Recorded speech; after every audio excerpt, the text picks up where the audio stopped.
weight loss journey at 500 pounds about 5 years ago, and then I was able to lose about 100 pounds on my own. Um, 2 years ago, actually, a year and a half ago, I started doing a research about weight loss surgery, found a great doctor, and I decided that I wanted to do it. I had mine, like I said, by the end of June 2019.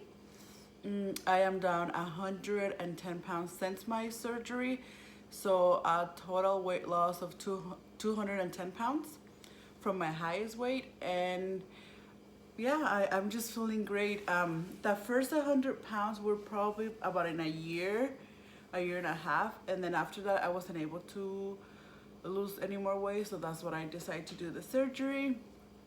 And the first 10 pounds I felt really good, but I didn't feel so much of a difference than now, because from 500 I went to 400, and now from 400 I went to 290 pounds. So things that are changing is that, for example, I'm a little bit more snappy now. And what I mean by that is that if someone was to ask me to do something or to go somewhere with them, even though that I didn't want to do it, or maybe I just didn't feel like it, I will say yes. Now I said no, but sometimes, well, even with the quarantine you can really do it, but it was actually happening before the quarantine start. Um, so I will say no, or sometimes if somebody had an opinion or wanted to tell me something, I was just like, mind your own business, don't bother, or just leave me alone. And those are things that I was getting worried, because I'm like, what the heck is wrong with me? Like, I was fighting with everyone, and I just didn't know like why.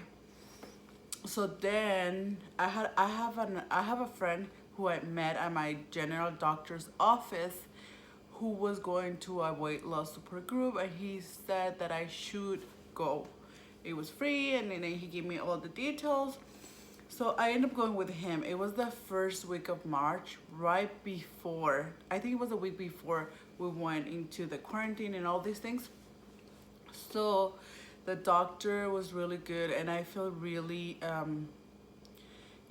I feel that the things that he was talking about on that in the specific meeting, he was talking to me, because I could see all those changes, that I was a little bit more snappy. Like, the things that I want to do when I go out were different, because usually when you go out with friends or with family, everything, it's around kind of food, because, oh, let's go have breakfast, let's go for a hike, but first let's go have breakfast, or we're gonna go for a walk, but after we're gonna go, let's go have something to eat after.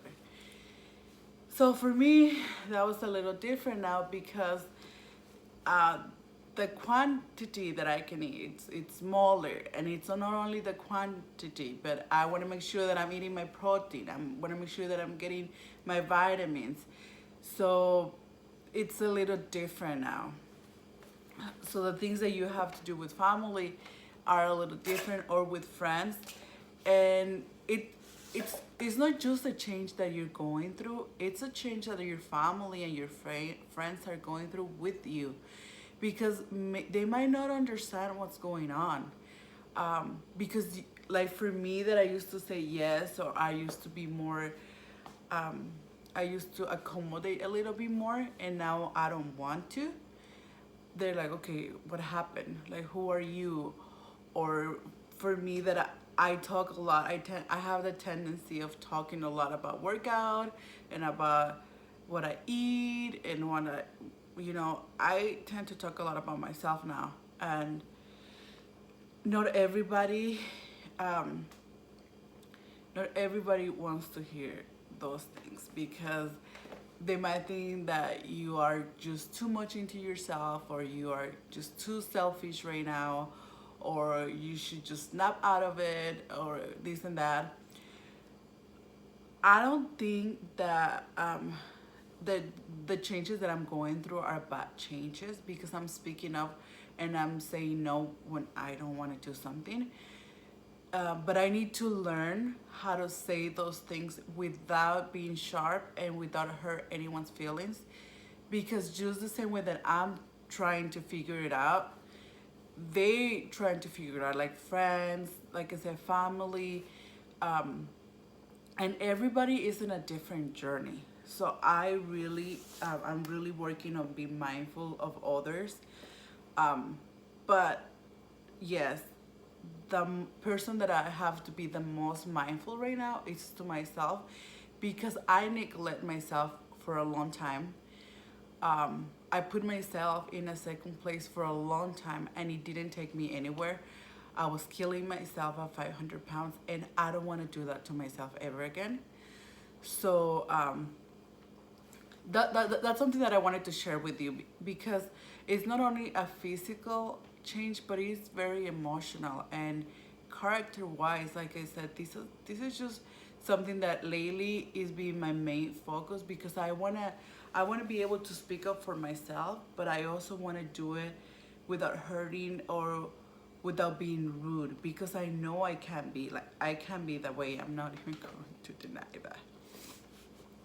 So now, I think like about 2 weeks ago or a week ago, I asked you guys to send me questions that you have, and you guys did. So I want to answer that. So some of the questions were kind of similar. So I'm just gonna, the ones that they were similar, if there were 3 or 4 of the same kind of question, I'm just gonna say one. So this one, do you lose any weight before surgery? I'm halfway through the program and I gain. Any tips? Um,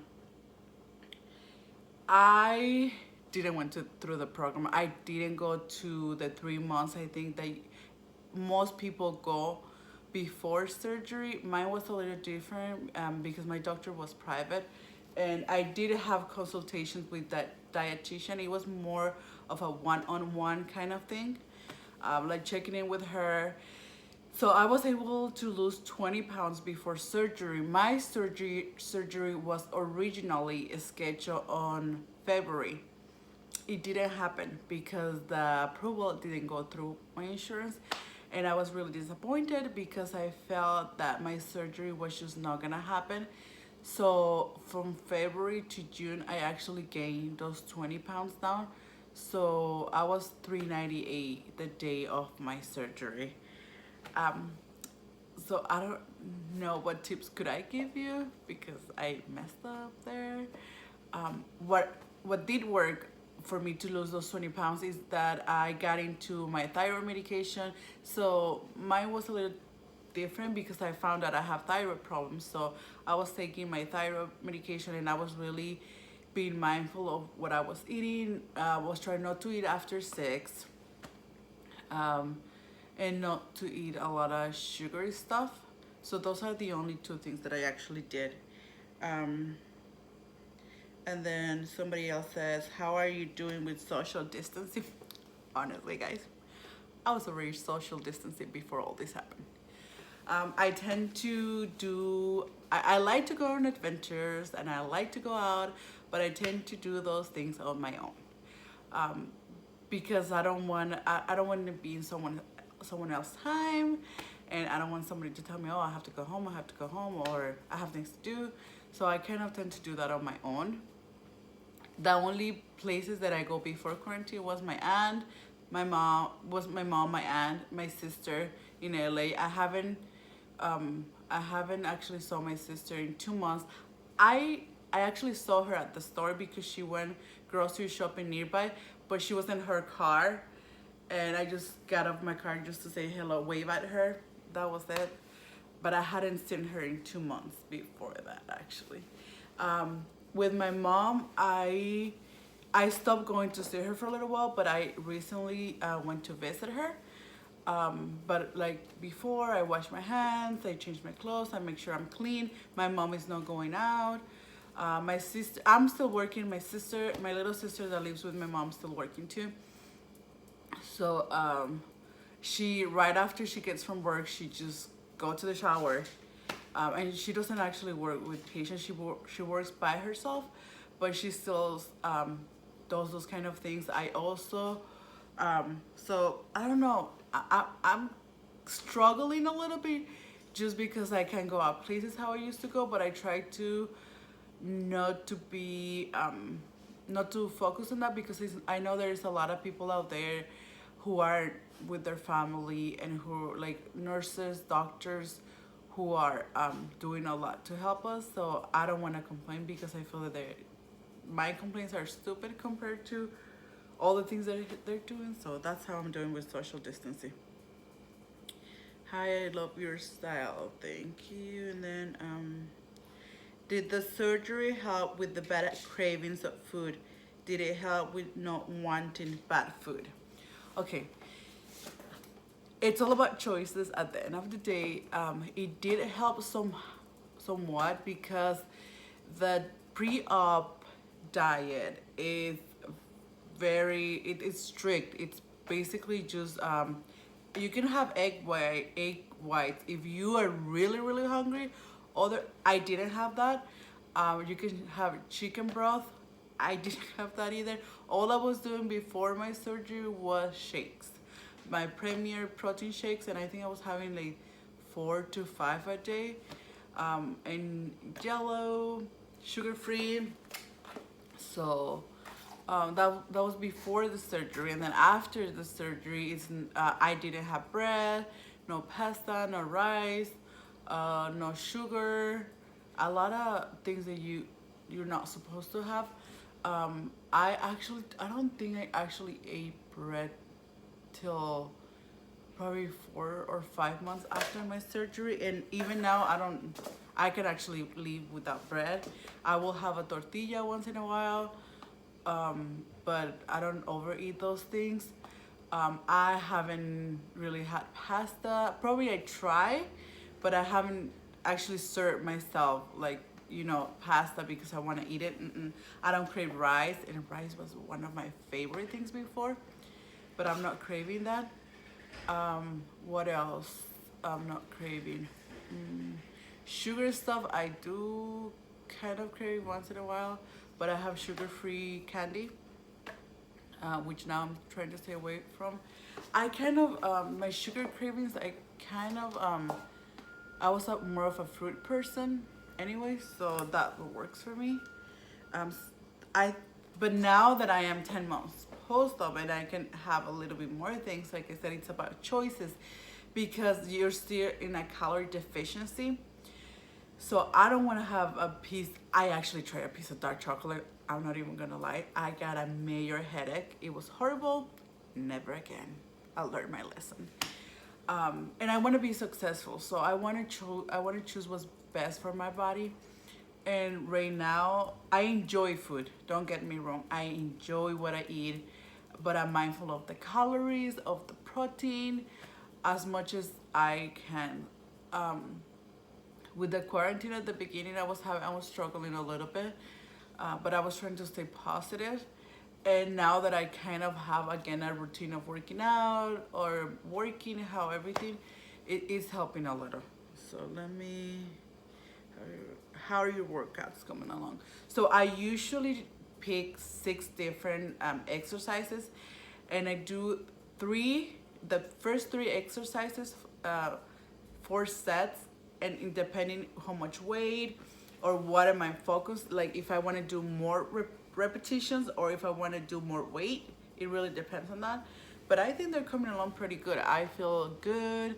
I miss my trainer so much, and I miss going to the gym a lot, but I'm doing the best that I can with what I have.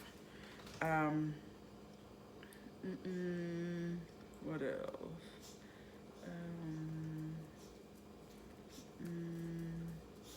Sorry, I'm kind of going through.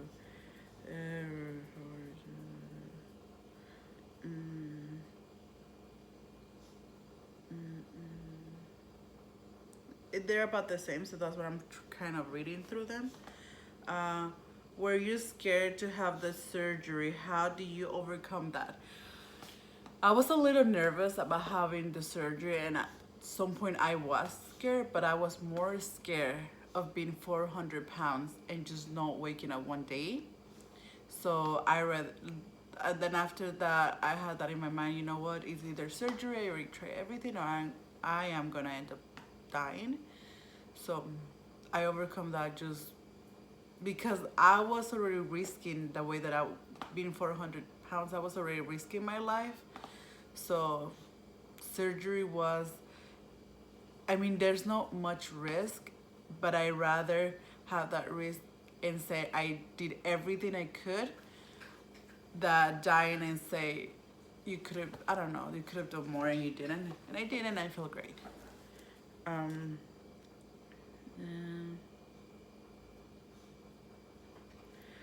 What's some of the best beginning workouts for someone with zero fitness knowledge workouts? Honestly, when I started my journey, I wasn't working out, like exercising. Actually, I was more of a walker. I started walking 15 minutes. That's all I could do, and that's how I start. I started actually doing like workout exercise way after. Excuse me, way after that. Do you think you could have lost the weight without the surgery? I had tried, and I did lose, but then I stopped, and that's when I found out I had thyroid.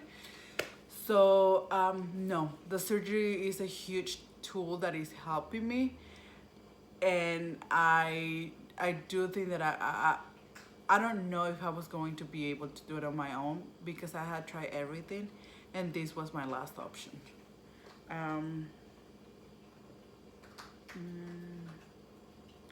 When you don't feel like working out, what helps you? When I don't feel like working out, that actually happens sometimes.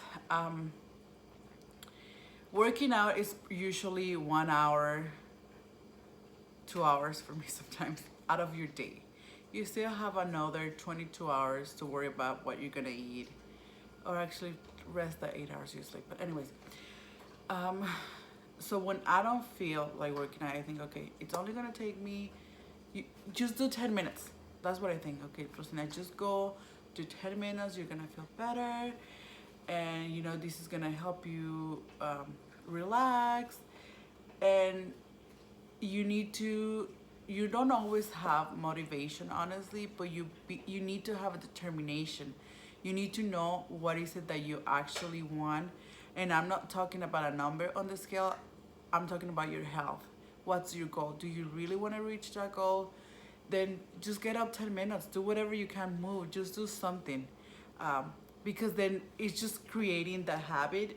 And then you're just going to be, you're determined. This is what you want. This is what you do to get what you want. That's what helped me.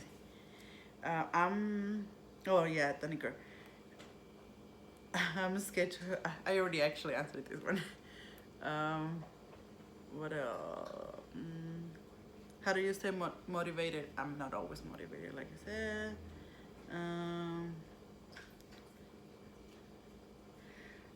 It took how much time for you to lose 30 kilograms, which is probably like 70 pounds, something like that.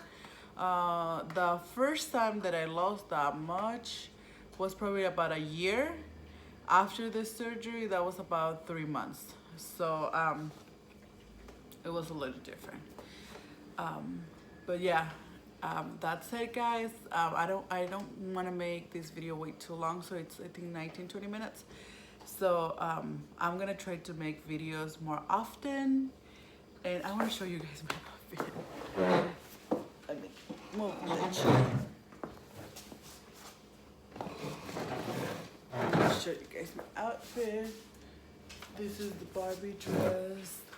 Let me move this a little bit. Yeah. So this is the outfit.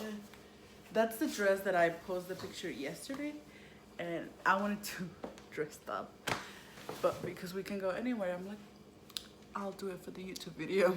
So I hope you guys like this video. I'm gonna try to do more videos and to answer more questions, and thank you for watching.